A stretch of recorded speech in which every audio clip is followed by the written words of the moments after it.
السلام علیکم ورحمۃ اللہ وبرکاتہ۔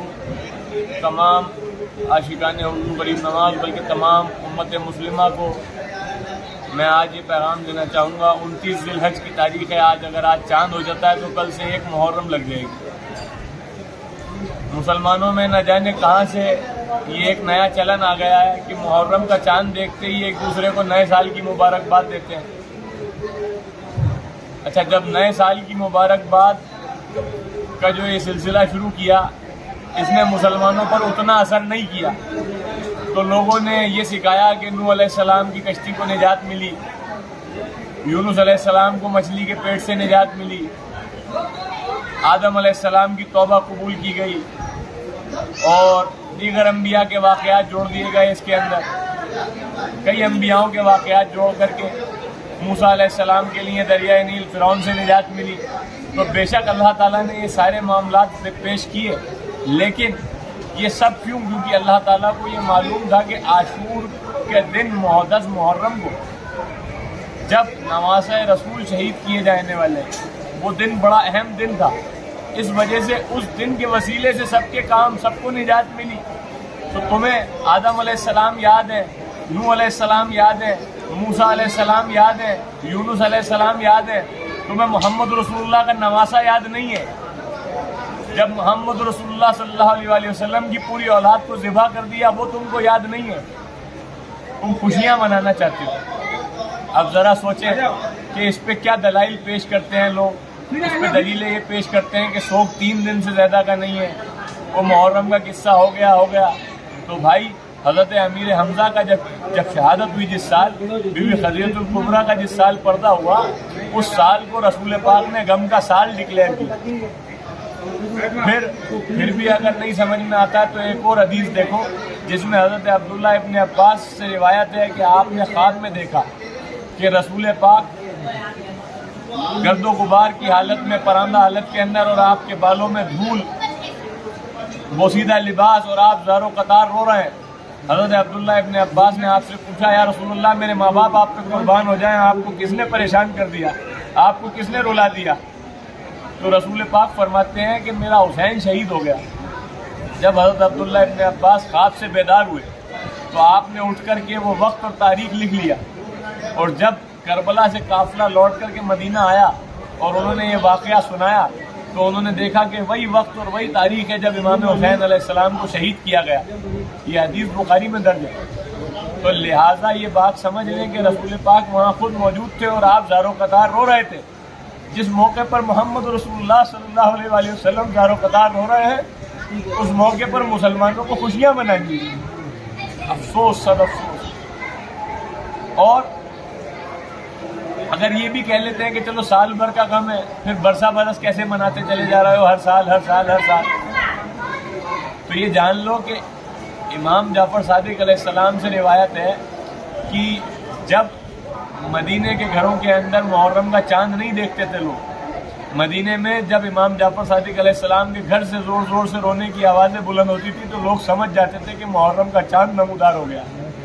تو اس سے یہ دلیل ملتی ہے کہ جب برسوں برس بعد بھی رسول پاک کا گھرانہ اس غم کو منا رہا ہے، یعنی کہ ہر سال، تو مسلمانوں کو رسول پاک کے گھرانے کو فالو کرنا ہے یا ان مولویوں کو فالو کرنا ہے؟ رسول پاک جب فرما کے چلے گئے کہ مجھے قرآن اور اہل بیت اگر تم تھام کے رکھو گے، یہ 2 بھاری چیزیں تمہارے لیے چھوڑ کے جا رہا ہوں، قرآن اور اہل بیت، ان کو تھام کے رکھو گے کبھی گمراہ نہیں ہوگی۔ تو جو اہل بیت کا عمل ہے وہ افضل ہے یا کسی مولوی کا فتویٰ افضل ہے؟ مولوی کا فتویٰ بھی اس اہل بیت کے عمل کے مطابق ہونا چاہیے، پر بہرحال افسوس اگر مسلمان اس چیز کو نہیں جان پا رہا ہے۔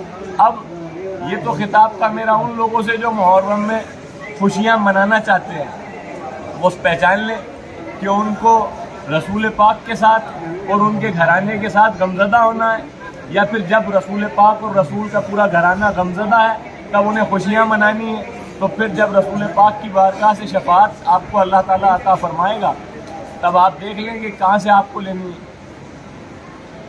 حضور نبی اکرم صلی اللہ علیہ وسلم کی شفاعت کے بنا اگر آپ داخل ہو سکتے ہو جنت کے اندر، تو پھر آپ رسول کے غم کے اندر خوشیاں مناؤ، اور اگر آپ کو رسول پاک کی شفاعت چاہتے ہو تو پھر رسول کے غم میں، رسول کے گھرانے کے غم میں غمزدہ ہو۔ اب آگے کی جو میں بات کرنا چاہتا ہوں وہ میں ان لوگوں سے کرنا چاہتا ہوں جو ماشاءاللہ اللہ کا فضل ہے، اللہ کا احسان ہے، غم امام حسین علیہ السلام مناتے ہیں، اور اللہ تعالیٰ آپ لوگوں کو کوئی غم نہ دے سوائے غم امام حسین علیہ السلام۔ لیکن مجھے شکایت ہماری قوم کے، ہمارے لوگوں سے یہ ہے، عاشقان اہل بیت جو عشق کا دم بھر رہے ہیں اہل بیت سے، ان سے یہ شکایت ہے کہ میرے بھائی شریعت کسی مولوی کے گھر کی نہیں، شریعت کسی مولوی نے اپنے گھر پہ بیٹھ کے نہیں بنائی ہے۔ یہ آپ جو مولوی کی جھولی میں ڈال دیتے ہو کہ شریعت تو مولوی کا کام ہے، شریعت مولوی کے ابا جی کی بھی نہیں ہے۔ شریعت ہے رسول پاک پر نازل ہوئی اللہ کا قانون، جو رسول پاک نے بتایا، جو امام حسین نے بچایا، جو رسول کے گھرانے نے بچایا، تو اس شریعت کے اوپر ہم کو عمل کرنا ہے۔ یہ جو محرم ہے یہ ہر سال ہمارے پاس میں اس لیے آتے ہیں کہ ہمیں یاد دلائیں کہ ہم کس سوچ کے قائل ہیں، حسینیت کے یا یزیدیت کے، کیونکہ یہ دو سوچ ہے۔ میں پہلے بھی بہت بار کہہ چکا ہوں، یہ دو سوچ ہے۔ یہ کوئی ایسا واقعہ نہیں ہے کہ کربلا بس ایک مرتبہ ہو گئی اب ختم، آپ اس وقت جنہوں نے امام حسین کا ساتھ دے دیا بس انہوں نے دے دیا، بس اب بات ختم۔ یہ موقع ہمیشہ کے لیے ہر کسی کے لیے کھلا ہے کہ اگر وہ حسینیت پہ چلتا ہے تو وہ امام حسین علیہ السلام کا ساتھ دے رہا ہے، اگر وہ یزیدیت کی سوچ پر چلتا ہے تو پھر وہ یزید کا ساتھ دے رہا ہے۔ اب حسینیت کی سوچ اور یزیدیت کی سوچ میں فرق ہے کیا؟ امام حسین علیہ السلام کی سوچ یہ تھی کہ لا الہ الا اللہ رہے گا، محمد رسول اللہ رہے گا، شریعت قائم رہے گی۔ یزید چاہتا تھا شریعت ہٹا دو، شراب عام کر دو، جوا عام کر دو، نماز مت پڑھو۔ تو اگر آپ حسینیت کی سوچ قائم کرنا چاہتے ہو تو آپ نمازیں پڑھو۔ یزید چاہتا تھا نماز نہ ہو، آپ نماز پڑھو۔ یزید چاہتا تھا روزے نہ ہو، آپ روزے رکھو۔ یزید چاہتا تھا شریعت ختم ہو جائے، آپ شریعت کو فالو کرو، تو آپ حسینی ہو۔ اگر آپ شریعت کو فالو نہیں کرتے ہو تو پھر وہ آپ خالی نام لگا کے گھوم رہے ہو، آپ حسینی نہیں ہو، ٹھیک ہے نا۔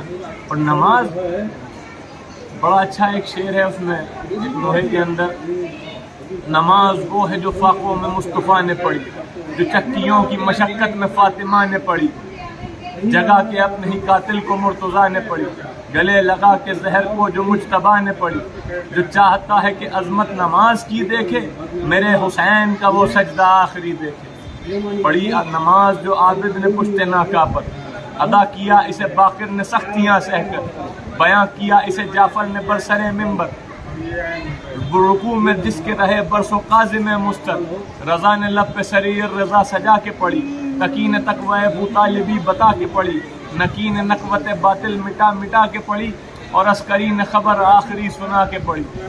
پس نماز مصلی پہ رو رہا ہے کوئی، امام عصر ہے اور حجت خدا ہے وہی۔ تو نماز کی اہمیت کو سمجھیں۔ نماز کبھی اہل بیت نے نماز نہیں چھوڑی، کبھی اہل بیت نے شریعت پامال نہیں کی۔ شریعت کے پاسبان بنو گے تو اہل بیت کے سچے عاشق ہو۔ رسول پاک نے یہ نہیں کہا تھا کہ اہل بیت کو اس طرح سے ماننا کہ قرآن کو چھوڑ دینا۔ رسول پاک نے کہا کہ تم کبھی گمراہ نہیں ہوگے اگر دو بھاری چیزیں جو چھوڑ کے جا رہا ہوں، قرآن اور اہل بیت۔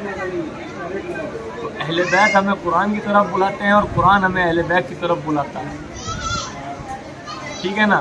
تو لہٰذا اگر آپ اپنی سوچ حسینی رکھتے ہو تو شریعت پر عمل کریں، اور جو لوگ بھی اس محرم کے ایام کے اندر جو غم کے ایام ہیں، غم حسین علیہ السلام کے، رسول پاک کے گھرانے کے غم کے ایام ہیں، اس میں خوشی منانا چاہتے ہیں، وہ اپنا انجام انشاءاللہ تعالیٰ خود دیکھ لیں گے۔ وما علینا الا البلاغ المبین۔ السلام علیکم ورحمۃ اللہ وبرکاتہ۔